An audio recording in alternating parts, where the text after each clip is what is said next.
Hi welcome to convey vlogs. ఇప్పుడైతే mutton కైమా bowls ఎలా చేయాలో చూసేద్దామా. ఫస్ట్ కొంచెం మటన్ తీసుకొని మనము దానిలోకి పసుపు వేయాలి. చూడండి, 2 స్పూన్స్ పసుపు వేసాక దాంట్లోకి మరి ఉప్పు వేయాలి.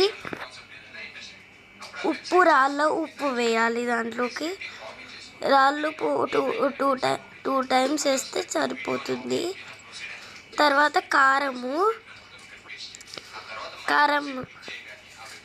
ఒక 2 స్పూన్స్. తర్వాత ఇదైతే మసాలా, కొబ్బరి, కొత్తిమీర, ధనియాల పొడి వేసుకొని మిక్సీకి వేసుకున్నారు. తర్వాత గరం మసాలా,